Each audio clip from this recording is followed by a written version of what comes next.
বিরতির পর সংবাদের বাকি অংশে আবারও স্বাগত। যুক্তরাজ্য বিএনপির সভাপতি এম এ মালিক বলেছেন, ডিসেম্বরের মধ্যেই নির্বাচনী দিয়ে দেশকে গণতান্ত্রিক ধারায় ফিরিয়ে আনতে হবে। তা না হলে দেশের জনগণ যে কোনো মূল্যে তা প্রতিহত করবে। বিএনপি বেডফোর্ড শাখার উদ্যোগে ইফতার মাহফিলে প্রধান অতিথির বক্তব্যে তিনি কথা বলেন। বেডফোর্ড থেকে ফিরে বিস্তারিত জানাচ্ছেন ইহসানুল ইসলাম চৌধুরী শামীম।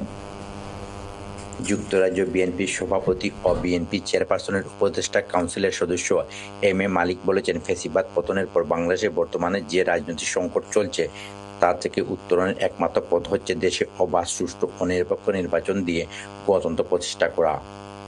বাংলাদেশ জাতীয়তাবাদী দল বিএনপি বেডফোর্ড শাখার উদ্যোগে ইফতার মাহফিলে প্রধান অতিথির বক্তব্যে তিনি একথা বলেন। দেশের গণতন্ত্র হত্যাকারী ফেসিস্ট হাসিনা এবং ইন্ডিয়া তারা মিলে আবারও বাংলাদেশকে, যাতে বাংলাদেশে গণতন্ত্র ফিরে না আসে, এটার জন্য একটা ষড়যন্ত্র আবার চলছে। দীর্ঘ 16 বছর ফ্যাসিস্ট তাবেদার সরকারের কারণে মানুষ প্রকৃত অর্থে কোনো ভোট দিতে পারে নাই। এই অন্তর্বর্তীকালীন সরকারের কাছে আহ্বান জানাবো যে আপনারা কোনো ধরনের টালবাহানা না করে অনতিবিলম্বে এই একটা ফ্রি এন্ড ফেয়ার নির্বাচনের ব্যবস্থা করবেন। বিএনপি বেডফোর্ড শাখার সাবেক সভাপতি আলহাজ তারুমিয়ার সভাপতিত্বে ও যুক্তরাজ্য বিএনপি সহ প্রশিক্ষণ বিষয়ক সম্পাদক এবং সাবেক Bedford BNP secretary S M Suhel আহমেদের পরিচালনায় স্থানীয় বেডফোর্ড মার্কেট সেন্টারে এই ইফতার মাহফিল অনুষ্ঠিত হয়।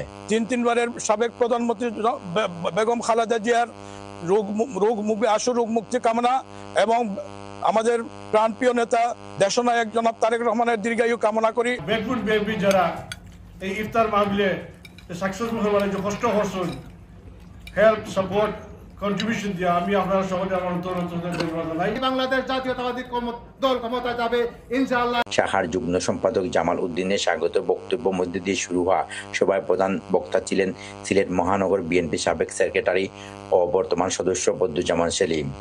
বক্তব্য রাখেন যুক্তরাজ্য বিএনপির উপদেষ্টা কাউন্সিলের সদস্য এম এ রৌফ, যুক্তরাজ্য বিএনপির সাবেক সহসভাপতি সাবু নেওয়াই, যুক্তরাজ্য বিএনপির সাংগঠনিক সম্পাদক তৈবুর রহমান হুমায়ুন, সহ সাংগঠনিক সম্পাদক রাজু আহমদ, বেডফোর্ড বিএনপির সাবেক সভাপতি আলহাজ ফজলুর রহমান ও শহীদুল হক সহ আরো অনেকেই।